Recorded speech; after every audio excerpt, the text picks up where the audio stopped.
नाक रगड़ेंगे भिखमंगे, पैर पकड़ने के लिए आएंगे आपके, कैच निकल जाएगी इनकी।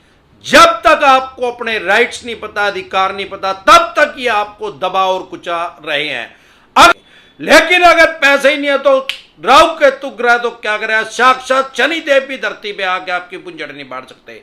और ये चवन्नी छाप तो शुद्ध ही कुछ नहीं है। लाखों आदमी इनके कारण सुसाइड कर चुके हैं सारे देश में, कश्मीर से लेकर कन्याकुमारी तक, और करोड़ों आदमियों को इन्होंने मृत्यु शैया पे पहुंचाया हुआ है, वो सुसाइड करने की कगार पे पहुंचाए हुए हैं, आत्महत्या करने की कगार पे इन चवन्नी छापों ने पहुंचाया हुआ है।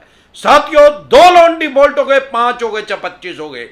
अगर आपके 25 लोन भी डिफॉल्ट हो गए, सबकी 5-5 EMI भी डिफॉल्ट होगी, चाहे सारे अनसिक्योर थे, चाहे सारे सिक्योर थे, चाहे आधे अनसिक्योर थे, आधे सिक्योर थे, तो भी यह क्राइम की श्रेणी में नहीं है, यह सिविल का डिफॉल्ट माना जाएगा। क्रिमिनल आपको बनाया किसने, अपराधी आपको घोषित कितना किया, इन चवन्नी छापों ने। साथियों, अगर आपके घर चवन्नी छाप आ रहे हैं, फैक्ट्री, मकान, दुकान, कारखाने में, अगर आपकी EMI डिफॉल्ट हो रही है, सबसे पहले उसको कहो आई कार्ड दिखा। 99% चवन्नी छापों के पास आई कार्ड ही नहीं है। वो बोल रहे हैं मैं उस बैंक से आया हूं, उस NBFC कंपनी से आया हूं। कह रहे भाई साहब मुझे क्या पता आप उस बैंक NBFC कंपनी से आए हो, क्या पता आप चोर हो, जार हो, ठग हो, कौन हो, मेरे को क्या पता। आप बोल रहे हो, आपके बोलने से कोई ID तो होगी, कोई प्रूफ तो होगा, नहीं है उसके पास। उसकी दुकान पे ठूठ मारा, नहीं तो दुकान में पेट्रोल के कोड़े भाग यहां से भीख मांगे। अगर वो ले भी आया, 1% के पास है, उसको क्या भाई ID तो मैंने देख ली, भाई बैंक में तो लग रहा है। अरे भैया मेरा लोन कितना है, कितनी EMI डिफॉल्ट हो रही है, कहीं इतनी हो रही। अरे भाई ऐसे नहीं मानता, लोन स्टेटमेंट ले गया, फिर भगा उसको, फिर वो लेके आएगा, फिर उसको बोल भाई कोरोना खत्म नहीं हुआ हमारे देश में, बिना मास्क लगाए कैसे आ गया, उसकी वीडियो बना लो, फोटो खींच लो उसकी, ठाक है, नेशनल डिजास्टर एक्ट में उसका पर्चा दर्ज करवाओ, 2 साल की सजा का प्रावधान है। यह ठीक है कि अभी कोरोना कम हो गया है, लेकिन गया नहीं है। गवर्नमेंट की गाइडलाइंस में आज भी कश्मीर से कन्याकुमारी तक मास्क लगाना मैंडेटरी है, कंपलसरी है। कोई नहीं लगा रहा वो बात अलग है, गैर कानूनी काम कर रहा है वो। और कोई भी चवन्नी छाप 5-7-10 आपके घर नहीं आ सकते, फैक्ट्री में, दुकान में, कारखाने में, या कोई भी जबरदस्ती आपके ड्राइंग रूम में, आपके घर के अंदर प्रवेश नहीं कर सकता, या फैक्ट्री में, आपकी कारखाने में आपकी इजाजत के बिना आपके परिसर के अंदर कोई प्रवेश नहीं कर सकता, चाहे वो चवन्नी छाप है, चाहे वो भले कोई भी है। साथियों, सबसे पहले ये काम करें, इसमें इनका पर्चा दर्ज हो सकता है। उसके बाद अगर आपको ये परेशान कर रहे हैं, गाली गलौज कर रहे हैं, हरास कर रहे हैं, 99% ये फेक नोटिस भेजते हैं चवन्नी छाप। फेक नोटिस डिसेंट एडवाइस लिख के वीडियो देख लें, अगर आपके पास कोई नोटिस आ रहा है तो आपको तभी पता लग जाएगा कि नोटिस फेक है क्या जेन्युइन है। लाखों आदमी सुसाइड कर चुके हैं, और मुझे बताते हुए बहुत हर्ष फील हो रहा है, खुशी का आभास हो रहा है कि लाखों आदमी अमरदीप कादियान के साथ जुड़ के सुसाइड करने से बच चुके हैं, आत्महत्या करने से बच चुके हैं, क्योंकि यह चवन्नी छाप उनको साइकोलॉजिकल प्रेशर में ले रहे हैं, मनोवैज्ञानिक दबाव के अंदर ले रहे थे। लेकिन जब से अमरदीप कादियान के साथ जो भी जुड़ा है, उसकी जब वो हमारी वीडियो देखता है, टेलीफोनिकली जुड़ता है या पर्सनल मीटिंग करता है, साथ के साथ उसका माइंड सेट होता जाता है, उसको समझ में आ जाती है, उसकी काउंसलिंग होती रहती है। 9306347314 इस नंबर को सेव करके व्हाट्सएप मैसेज करें, तुरंत प्रभाव से रिप्लाई आएगा कि कैसे आप हमारे साथ टेलीफोनिकली जुड़ सकते हैं या पर्सनल मीटिंग कर सकते हैं। साथियों, डरे घबराए नहीं। अगर ये आपके साथ अपशब्द बोल रहे हैं, सबसे पहले इनकी रिकॉर्डिंग करें, प्रूफ लें, उस प्रूफ को लेके सीधा ब्रांच हेड से मिले, जिस भी बैंक या NBFC कंपनी ने आपने लोन लिया है, उसके पास लिखित में शिकायत दे, रिटर्न में इसकी कंप्लेंट दे, नहीं तो मेल से भी आप इनकी शिकायत कर सकते हैं। लेकिन एक ध्यान रखें, अपनी रजिस्टर्ड मेल आईडी से मेल करनी है, जो आपकी मेल आईडी बैंक या NBFC कंपनी में रजिस्टर्ड है। उसमें पूरी डिटेल में लिखें कि भाई मेरी ये जेन्युइन प्रॉब्लम है, इस वजह से मैं आपका पैसा नहीं दे पा रहा हूं, लेकिन ये डेमोक्रेसी है, वर्ल्ड की बिगेस्ट डेमोक्रेसी है, दुनिया का सबसे बड़ा लोकतंत्र है। इन भीखमंगों ने इसका मजाक बना रखा है, क्योंकि आम आदमी को अपने राइट्स और अधिकार नहीं पता, वो अपने आप को खुद से क्रिमिनल समझ रहा है, खुद से अपराधी समझ रहा है इन चवन्नी छापों के दबाव में आके। सबसे पहले ब्रांच हेड के पास इनकी कंप्लेंट करें, मेल के द्वारा भी कर सकते हैं, सीसी में रीजनल हेड को और जोनल हेड को भी ले दें और उसको यह भी लिख दें, भाई मैं कानूनी कार्रवाई करूंगा, तेरे को भी कोर्ट में बुलाऊंगा कभी तू ज्यादा चोट हो रहा है। ये चवन्नी छाप मेरे पीछे किसने लगाए हैं, बता मेरे को किसने लगाए हैं, गैर कानूनी तरीके से रिकवरी करने के अथॉराइट किसने किया है तेरे को, ये आगे अब शब्द बोल रहे हैं तो किसने इनको अथॉराइट किया है। मैंने इस बैंक, आपके बैंक के एनबीएफसी कंपनी से लोन लिया, इन भिखमंगों से लोन लिया है क्या मैंने? ड्यू टू प्रोसेस चल, कानूनी कार्रवाई कर मेरे ऊपर। अगर वो फिर भी काबू में नहीं आए तो उसके बाद आपको पास कहां जाना है वो सारा रिकॉर्ड रखें इनका, उसके बाद सीधा इनकी नोडल ऑफिसर के पास कंप्लेंट करें और वहां पे भी सारा डाटा वो सारा उसको दे। अगर वहां से भी आप, जब आप ब्रांच हेड के पास जाएंगे वहां कंप्लेंट करेंगे, 70% चांस है कि चवन्नी छाप वहां से आपके पीछे हट जाएंगे। फिर आप अगर नहीं हटे तो आप नोडल ऑफिसर के पास फोन करें। हर बैंक और एनबीएफसी कंपनी के पास नोडल ऑफिसर है, रजिस्टर्ड डाक से भेजें या मेल करें, लेकिन उसका प्रूफ जरूर रखें। अगर आपको वहां से भी संतुष्ट नहीं है, सर्टिफाई नहीं है, पहली बात तो 80% चांस है कि आपका वहां से काम हो जाएगा। अगर वहां से भी नहीं हुआ तो सारे देश के लिए एक बैंकिंग अंबुड्समैन बना दिया गया है आरबीआई द्वारा, बैंकिंग लोकपाल एक बना दिया गया है। सारे देश में जितनी भी बैंक और एनबीएफसी कंपनी काम कर रही है, जो भी वित्तीय संस्थान है, किसी की भी कंप्लेंट आप वहां कर सकते हैं जो गैर कानूनी तरीके से आपके रिकवरी की कोशिश कर रहा है। वहां पे आपको 90% चांस है कि वहां से रिलीफ मिलेगा, क्योंकि वहां से मेल आएगी उन चवन्नी छापों के पास और उस ब्रांच हेड के पास कि भाई इसके साथ गैर कानूनी तरीके से कैसे रिकवरी कर रहे हैं।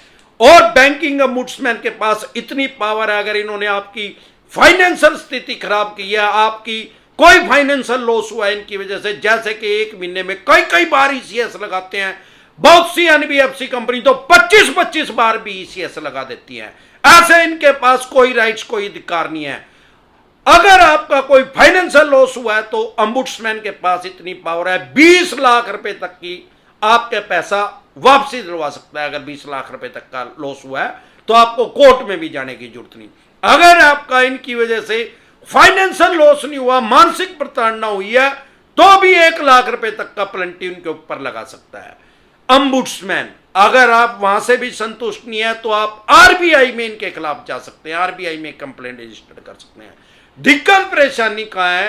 अज्ञानता की वजह से, लोगों को नॉलेज ना होने की वजह से डायरेक्ट कोई ombudsman के पास जा रहा है, कोई सीधा जोनल हेड के पास जा रहा है कंप्लेंट करने, कोई सीधा आरबीआई के पास जा रहा है। पहले कानूनी प्रक्रिया को समझे। भगवान ना करे आपने किसी को थप्पड़ मार दिया या आपको किसी ने थप्पड़ मार दिया तो सीधा डीजीपी साहब के पास कंप्लेंट करवाओगे क्या? डीजीपी साहब जो होते हैं वो पुलिस का सबसे बड़ा ऑफिसर होता है सारी स्टेट का। अब आप जिस भी स्टेट में रहते हैं को थप्पड़ मारने की कंप्लेंट वहां करवाओगे? अरे भैया, नियर बाय पुलिस थाने चौकी स्टेशन में आपको कंप्लेंट करनी पड़ेगी। अगर वहां से आपका काम ना बढ़े, आपकी कार्रवाई ना हो, तो आप एसपी साहब के पास जाएंगे, वहां से ना हो तो डीआईजी साहब के पास जाएंगे, वहां से ना हो तो आईजी साहब के पास जाएंगे, वहां से ना हो तो आप डीजीपी साहब के पास जा सकते हैं, वहां से भी ना हो तो आप कोर्ट में जा सकते हैं। लेकिन ऐसा नहीं है कि डायरेक्ट डीजीपी साहब के पास चले जाएं। ऐसे ही बैंकिंग की भी एक प्रक्रिया है। जब भी कोई आपको परेशान रात चवन्नी छाप कर रहा है, सबसे पहले उसकी ब्रांच हेड के पास, उस ब्रांच में आपको कंप्लेंट लिखवानी है। यह नहीं है कि डायरेक्ट चले जाओ, वो वहां से फिर आपको वहीं भेज देंगे। तो आप इसको प्रक्रिया को समझे। अगर वहां से भी आपको नहीं रिलीफ मिली आरबीआई से, आपको लग रहा है कि मेरी संतुष्टि नहीं है, मैं सर्टिफाई पूरा नहीं हूं, तो आप कंज्यूमर कोर्ट में जा सकते हैं। कंज्यूमर प्रोटेक्शन एक्ट 2019 में अमेंडमेंट हो चुका है, बदलाव हो चुका है कंज्यूमर प्रोटेक्शन एक्ट में 2019 में। अब वो कंज्यूमर के, ग्राहक के और भी ज्यादा हित में आ गया है। पहले क्या था कि अगर आपने केरला से कोई लोन लिया तो केरला में जाके ही आपको कंज्यूमर कोर्ट में केस रजिस्टर करना पड़ता था। मान लो आपने कोई प्रोडक्ट भी केरला से खरीदा और अब आप जम्मू कश्मीर आके रहने लग गए हैं, क्योंकि मोदी साहब ने धारा 370 हटा दिया, कोई भी आदमी जम्मू कश्मीर में जाके प्रॉपर्टी खरीद सकता है। अब वो आप वहां जाके रहने लग गए हैं, चाहे आपने 100 रुपए का कोई सामान खरीदा है केरला से, आप जम्मू कश्मीर में उसके ऊपर केस रजिस्टर्ड कर सकते हैं। ये कंज्यूमर प्रोटेक्शन एक्ट में जो अमेंडमेंट हुआ, बदलाव हुआ है 2019 में, उसने आपको ये राइट्स और अधिकार दिए हैं। ऐसे ही कोई भी बैंक या एनबीएफसी कंपनी अगर आपके साथ गलत कर रही है और आप आरबीआई तक भी चले गए हैं, तो भी आप सीधा कंज्यूमर कोर्ट में केस कर सकते हैं। फिर चाहे भले आपने लोन केरला से लिया हो, आप जम्मू कश्मीर में कर सकते हैं। आपने गुजरात से लिया, आप हरियाणा में रहते हैं तो हरियाणा में ही कर सकते हैं। उनको वहां आना पड़ेगा। वो ये नहीं कह सकते कि भाई मैंने लोन यहां दिया था तो ये यही मेरे ऊपर केस करेगा। डरे घबराए नहीं, कंज्यूमर कोर्ट में कोई जरूरी नहीं है, मैंडेटरी नहीं आका आपको वकील करना है। आप खुद से भी अपना केस लड़ सकते हैं और वहां पे आपको कंपनसेशन भी मिलेगी, मुआवजा भी मिलेगा। नाक रगड़ेंगे भिखमंगे, पैर पकड़ने के लिए आएंगे आपके, कैच निकल जाएगी इनकी। जब तक आपको अपने राइट्स नहीं पता, अधिकार नहीं पता, तब तक ये आपको दबा और कुचा रहे हैं। अगर आपके किसी भी यार प्यारे रिश्तेदार को कोई भी दिक्कत परेशानी लोन से रिलेटेड आ रही है, अगर भगवान ना करे वो आत्महत्या की कगार पे पहुंच गया, आप एक बार हमारी वीडियोस के पास पहुंचेंगे तो 100% चांस है, 100% चांस है कि आत्महत्या का विचार उसके मन में कभी आएगा नहीं। इसी तरह की या किसी भी तरह की कोई भी दिक्कत परेशानी आपको या आपके किसी भी यार प्यारे रिश्तेदार को लोन से रिलेटेड अगर आ रही है, तो YouTube के सर्च के ऑप्शन में, अगर आप मेरे को फेसबुक पे देख रहे हैं तो हमारा एक चैनल है YouTube पे डिसेंट एडवाइस के नाम से, YouTube के सर्च के ऑप्शन में वो प्रॉब्लम लिखें, आगे डिसेंट एडवाइस लिखें, तुरंत प्रभाव से आपकी समस्या का समाधान हो जाएगा। फिर भी कोई दिक्कत परेशानी आए तो आप वहीं कमेंट छोड़ सकते हैं। जब भी मैं ऑनलाइन होता हूं मैं जवाब जरूर देता हूं।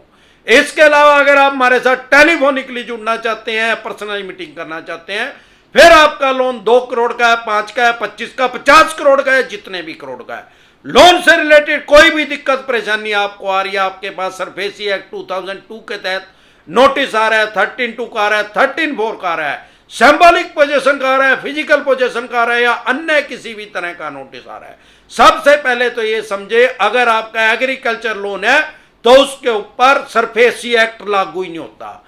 अगर आपके 50% पैसे जा चुके हैं ईएमआई के, तो आप डीआरटी में जा सकते हैं, ये भी कोर्ट का नाम है।